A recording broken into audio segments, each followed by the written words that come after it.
तो हेलो दोस्तों, स्वागत है मेरा यूट्यूब चैनल में। आज मैं आपको बताने वाला हूँ अंतरिक्ष से जुड़े कुछ रोचक तथ्य के बारे में, तो जान के आप बहुत हैरान हो जाएंगे। तो चलिए दोस्तों, शुरू करते हैं आज का वीडियो।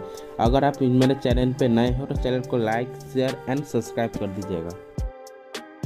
अंतरिक्ष पूरी तरह से चुपचाप क्यों रहता है? ध्वनि को ट्रैवल करने के लिए किसी माध्यम की ज़रूरत होती है, जबकि अंतरिक्ष के खालीपन में वायुमंडल नहीं है। वो तारों के बीच का क्षेत्र हमेशा खामोश रहता है। इसलिए दुनिया में वायुमंडल और हवा के दबाव से ध्वनि की ट्रैवल करती है, जिसकी वजह से धरती और दूसरे प्लैनेट्स पर हमेशा शोर रहता है। ब्रह्मांड में तारों की संख्या को गिना नहीं जा सकता। ब्रह्मांड में तारों की संख्या का अनुमान लगाना बेहद कठिन है। फिलहाल हमारी गैलेक्सी मिल्की वे में तारों की संख्या का अनुमान लगाया जाता है और फिर उसी ब्रह्मांड में अनुमान लगाई गई गैलेक्सी की संख्या से गुणा किया जाता है। और इस पूरी गणित के बाद नासा पूरी विश्वास के साथ कहता है कि ब्रह्मांड में असंख्य अगिनत तारे मौजूद है, मतलब इन्हें गिना जाना नामुमकिन है। एक ऑस्ट्रेलियन नेशनल यूनिवर्सिटी द्वारा की गई स्टडी में 70 16 तारा का अनुमान लगाया गया है, मतलब 70,000 मिलियन। चांद पर अपोलो या अंतरिक्ष यात्री के फुटप्रिंट शायद कम से कम 100 मिलियन सालों तक मौजूद रहेंगे। चूँकि चांद पर वायुमंडल नहीं है और वहाँ हवा और पानी भी नहीं है, इसलिए अपोलो अंतरिक्ष यात्री के निशानों को चांद से मिटाया या धोया नहीं जा सकता। इसका मतलब वहाँ उनके footprints, robber prints, spaceship prints और डिस्कार्ड मटेरियल्स लंबे समय तक मौजूद रहेंगे। ऐसा नहीं है कि वो हमेशा के लिए यहाँ मौजूद रहेंगे।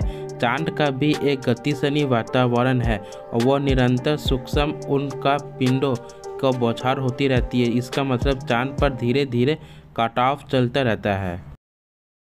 अगर एक ही धातु को दो टुकड़ों को अंतरिक्ष में टच करवाया जाए तो वो हमेशा के लिए एक दूसरे से जुड़ जाएंगे।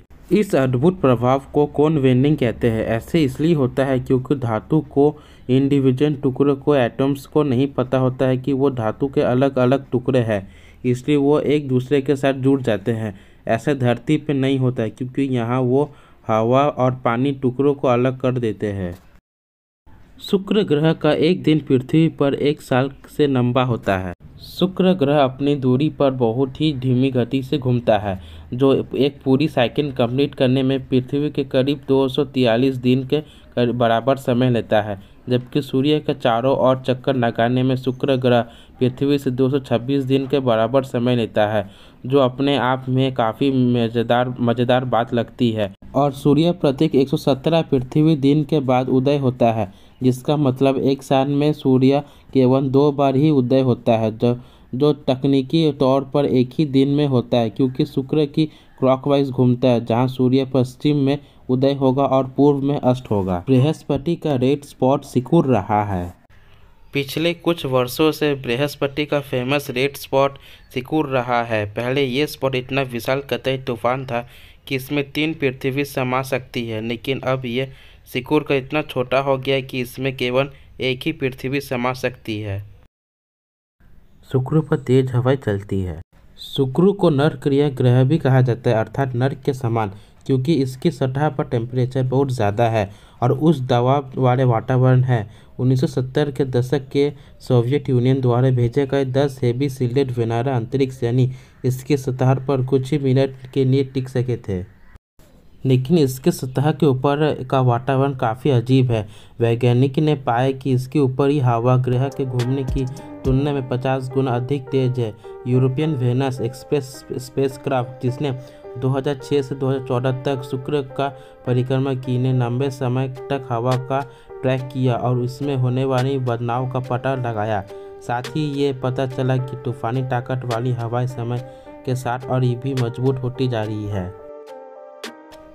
अंतरिक्ष में है शराब का बादल।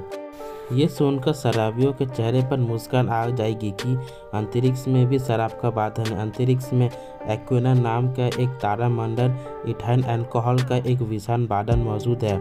साधारण बादलों की तरह नहीं है।